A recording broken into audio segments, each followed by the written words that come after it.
sa bagong paaralan. Go, Carlin. Kaya mo to.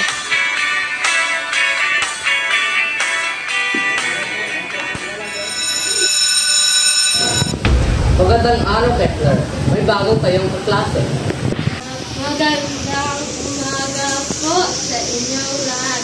Ako po si Carlin D. Padayon ko.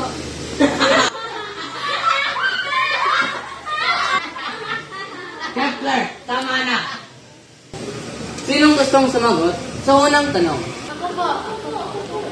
Si Carlin. La, bakit ako? Tanga ko naman sa math eh. Sige na nga. 21 po. Araw-araw na lang ganito. Pinagtripan, pinagtawanan, pero hindi nila alam kung anong pinagdadaanan ko.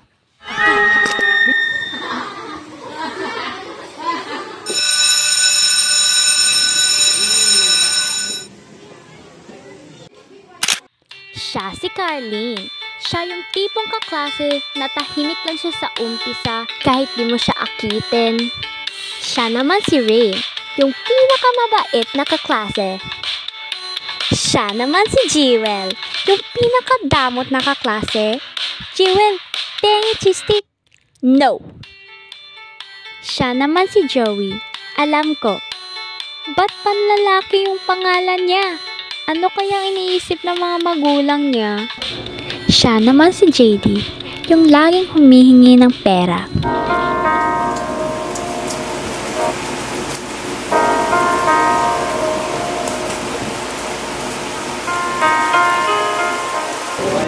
Okay lang ba sa iyo na tinatawanan ka nila?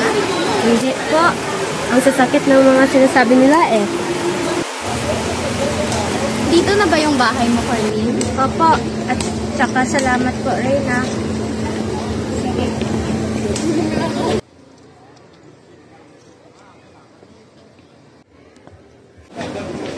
Carlin, bakit bago ka lang? Umulan kasi eh. Binom doon ako ng bagong inumin kay ating ka doon. Ayoko!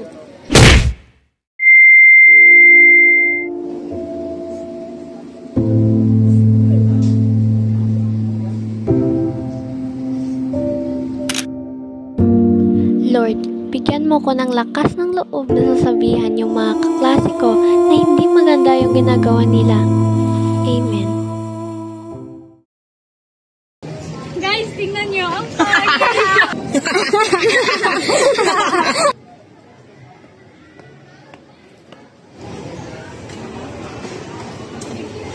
Pangit mo! Panira ka ng araw! Dito naman yung baboy. Ang pangit mo na nga. Ang taba-tabang pa.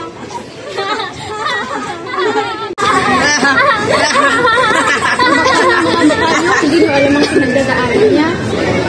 Yung karapatan magsabi ng ganyan mo salita sa akin.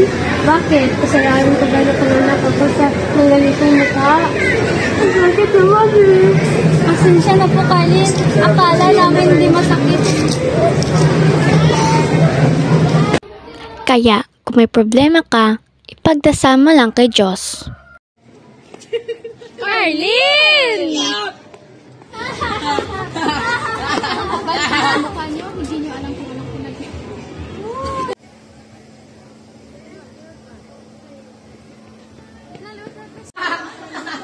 Lagan. Good.